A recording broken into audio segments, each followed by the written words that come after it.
Hello everyone, this is Deepak Grewal. Welcome to all of you in today's lesson.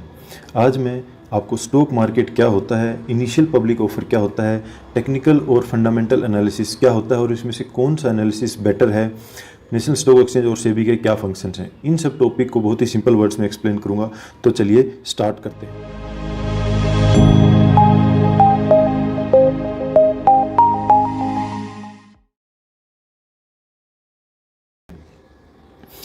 एक stock क्या होता है? Stock एक शेयर है ओनरशिप ऑफ कंपनी में। मान लो कि किसी कंपनी के पास 100 शेयर्स हैं और उसमें से आप एक शेयर रखते हो, तो आप 1% के भागीदार हो उस कंपनी के। बहुत ही सिंपल टर्म्स में स्टॉक का मतलब यही है। ये आपका एक क्लेम रिप्रेजेंट करता है कंपनी की एसेट्स में। ठीक है, जो भी शेयर होल्डर्स होते हैं, अगर आपका शेयर है तो आप शेयर होल्डर बन गए, तो उनको प्रॉफिट्स दिए जाते हैं जिनको हम डिविडेंड्स बोलते हैं।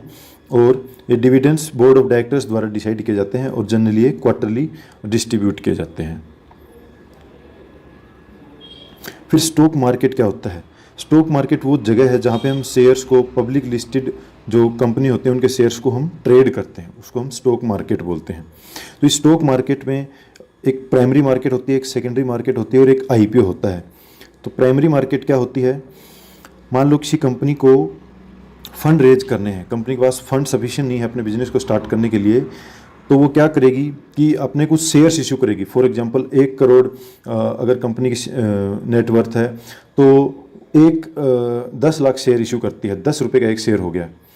तो वो जनरल पब्लिक को ऑफर देती है कि आप एक पर्टिकुलर अमाउंट ऑफ शेयर्स आप ले सकते हो, सब्सक्राइब कर सकते हो, और अगर फ्यूचर अच्छा दिख रहा है कंपनी का तो उसके बेसिस पे आप इनिशियल पब्लिक ऑफर में पार्टिसिपेट कर सकते हो। उसको प्राइमरी मार्केट बोलते हैं, जहाँ पे आप कंपनी के शेयर्स को कंपनी से डायरेक्टली खरीद सकते हो।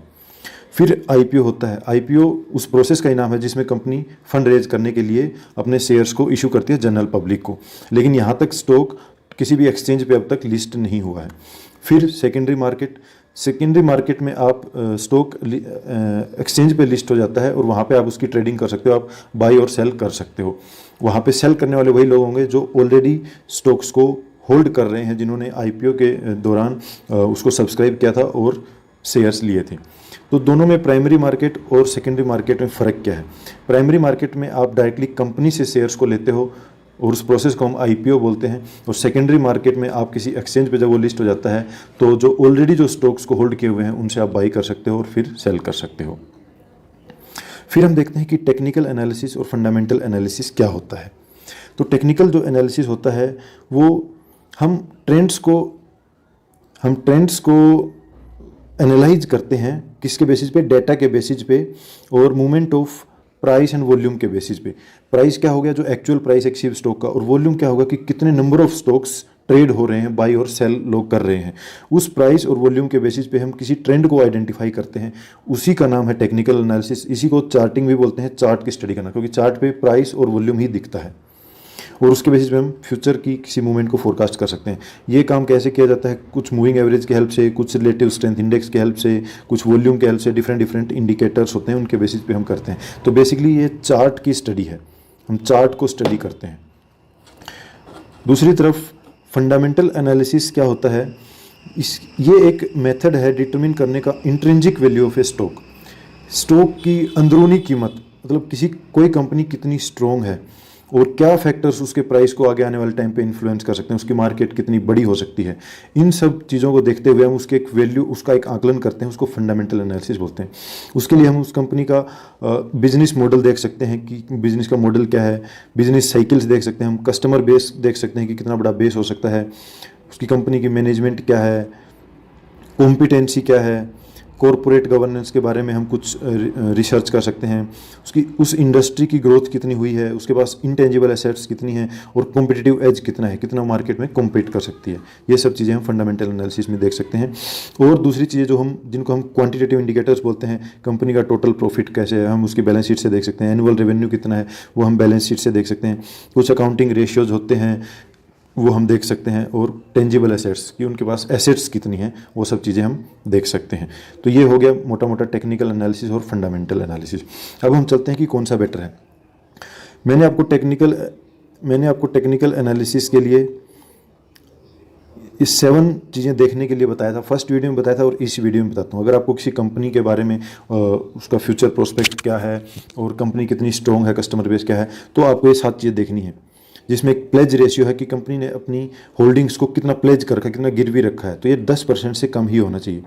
फिर हम रिटर्न ऑन कैपिटल एम्प्लॉयड, ये देख सकते हैं ROCE, कि जो कैपिटल उन्होंने लगाई है उस पर कितना रिटर्न आया है, कितना उन्होंने पैसा बनाया है। तो ये 20 से अच्छा हो तो अच्छा है ये रेशियो, और 30 से अच्छा हो तो बहुत अच्छा है। फिर हम उसका नेट प्रॉफिट देख सकते हैं। Of course net profit rising ही होना चाहिए। अगर प्रॉफिट ही कम होता जा रहा है तो कंपनी के फंडामेंटल्स बहुत अच्छे नहीं है, एटलीस्ट फॉर शॉर्ट ड्यूरेशन। फिर रिटर्न ऑन इक्विटी देखेंगे हम, वो भी 15% से ज़्यादा होना चाहिए कि जो उन्होंने पैसे लगाया उस पर भी कितना रिटर्न आ रहा है। फिर अर्निंग पर शेयर कितना अर्निंग हो रहा है, तो वो भी राइजिंग होना चाहिए। और प्रॉफिट टू इक्विटी रेशियो, कि जो भी पैसा लगाया और जो प्रॉफिट हुआ वो रेशियो ज़्यादा होना चाहिए, प्रॉफिट ज़्यादा होना चाहिए। और डेट सबसे कम होना चाहिए, कर्जा सबसे कम। अगर आप ये 7 चीज़ें देख लेंगे तो आप मोटा मोटा फंडामेंटल एनालिसिस एक कंपनी का कर सकते हैं कि वो कितना स्ट्रॉन्ग है। Technical analysis on the other hand, मैंने एक स्ट्रेटजी आपको बताया था जिसका ग्राफिकल रिप्रेजेंटेशन ये है, जिसमें हम 89 MA बैंड का यूज करते हैं। 89 एक्सपोनेंशियल मूविंग एवरेज, ये हाई वैल्यू है उसकी, ये लो वैल्यू है। और हम RSI का साथ में यूज कर सकते हैं, RSI 60 और 40। 89 भी फिबोनाची नंबर है, 61 एक्चुअल में फिबोनाची नंबर होता है, और यहाँ पे 38.2। तो आप एक्यूरेटली वो भी लिख सकते हो और ये भी चलेगा, क्योंकि हमें इस एरिया में 40 या 38 एरिया में सपोर्ट चाहिए RSI का, और सिमिलरली प्राइस की मूवमेंट ये होनी चाहिए इस बैंड में। और फिर हम यहाँ पे ट्रेड को एग्जीक्यूट कर सकते हैं, कैंडल के ऊपर बाई कर सकते हैं और स्टॉप लॉस नीचे लगा सकते हैं। सिमिलरली सेलिंग के लिए रेशियो एकदम रिवर्स रहेगा। RSI 60 का यहाँ पे रेजिस्टेंस होना चाहिए और प्राइस नीचे से घूम के यहाँ पे मूविंग एवरेज आना चाहिए, और मूविंग एवरेज बैंड फोल्डिंग होना चाहिए। तो इसी के लिए ये सब इसी की कंडीशंस लिखी हुई हैं कि इसमें हम कहाँ पे एंट्री लेंगे, स्टॉप लॉस कहाँ पे होगा, ये सब आप देख लेना, पहले भी एक्सप्लेन किया है। अब फिर मैं कुछ एग्जांपल दिखा सकता हूँ। ये स्ट्रेटजी दोनों का कॉम्बिनेशन है, टेक्निकल और फंडामेंटल एनालिसिस का। अगर आपको लॉन्ग टर्म के लिए इसमें पैसा डालना है तो वीकली टाइम फ्रेम पे आप इसमें फंडामेंटल देख के कंपनी के, और अगर ये सेटअप बनता है तो आप इसको एग्जीक्यूट कर सकते हो। और डेली और आवरली टाइम फ्रेम पे फंडामेंटल रेशियो देखने की जरूरत नहीं है, क्योंकि फंडामेंटल रेशियोज एटलीस्ट 2, 3, 4 साल की ड्यूरेशन में ही काम करते हैं, ना कि शॉर्ट टर्म के लिए। तो अब हम डेली चार्ट पे देखते हैं बिटकॉइन का प्राइस। अभी देखो कितने ट्रेड हमें रिसेंटली मिले थे। ये एक 1 ट्रेड है, यहाँ पे देखो RSI 60 का रेजिस्टेंस है और बैंड में प्राइस गया है। सेकंड ट्रेड ये है और यहाँ पे भी RSI 60 का रेजिस्टेंस है और प्राइस बैंड से नीचे की ओर आया। फिर ये थर्ड ट्रेड हमें मिला, ये RSI 60 का यहाँ पे रेजिस्टेंस और प्राइस नीचे आ गया। फिर जब प्राइस ने टर्न लिया तो ये देखो यहाँ पे सबसे बेस्ट सेटअप मिला, और इसी के बाद बहुत ही स्ट्रॉन्ग मोमेंट मार्केट में आया। यहाँ पे RSI 40 एरिया को सपोर्ट किया, 40 एरिया 38 के आसपास जाके आया और यहाँ से सपोर्ट लेके प्राइस, और बहुत ही अच्छा बिटकॉइन के प्राइस में मूवमेंट आई। सिमिलरली हम देखेंगे तो बैंक निफ्टी में देखो ये यहाँ से प्राइस ने बहुत अच्छी मूवमेंट दिखाई थी और ये 40 एरिया का सपोर्ट था। सिमिलरली यहाँ पे भी अभी एक 60 एरिया का रेजिस्टेंस था, ये देखिए यहाँ पे 60 एरिया का रेजिस्टेंस था और ये एक ट्रेड हमें मिला था। इसमें एटलीस्ट 1:3 का टारगेट पूरा हो गया होगा। तो ऐसे ही निफ्टी का भी आप देख सकते हैं। फिर हम देख लेते हैं कि नेशनल स्टॉक एक्सचेंज और सेबी के बारे में थोड़ा जान लेते हैं। नेशनल स्टॉक एक्सचेंज एक मार्केट प्लेस है जहाँ पे कंपनीज अपने आप को लिस्ट करवाती हैं एक्सचेंजेस पे। ये एक leading stock exchange of India है। ये 4th लार्जेस्ट है वर्ल्ड में बाय ट्रेडिंग वॉल्यूम के कितने number of shares per day सब कंपनियों के ट्रेड होते हैं, 4th लार्जेस्ट है। 1992 में एस्टेब्लिश हुआ था और सेबी ने इसको रिकॉग्नाइज किया 1993 में। और automated trading facility across the nation provide कराता है National Stock Exchange. On the other hand जो Securities and Exchange Board of India है 1992 में एस्टेब्लिश हुआ था और ये प्रोटेक्ट करता है इंटरेस्ट ऑफ इन्वेस्टर्स। कैसे करता है? स्टॉक्स में मैनिपुलेशन नहीं होने देता, अनफेयर ट्रेडिंग प्रैक्टिसेस को कंट्रोल करता है टाइम टू टाइम रूल्स बना के, और regulate it acts as a regulator also. तो उसमें क्या रेगुलेट करता है कि सब्सटेंशियल एक्विजिशन ऑफ शेयर्स अगर हुआ है, कोई कंपनी का टेक ओवर हुआ है, तो उन सब चीज़ों को रेगुलेट करता है ताकि इन्वेस्टर्स का इंटरेस्ट प्रोटेक्ट रहे। फिर रजिस्ट्रेशन कराता है ब्रोकर्स और एजेंट्स के, फीस लेवी करता है, और रेगुलेशन इन्वेस्टमेंट स्कीम जो गवर्नमेंट ऑफ इंडिया लेके आते हैं उनको रेगुलेट करता है। सो इस वीडियो में मेरी ओर से इतना ही।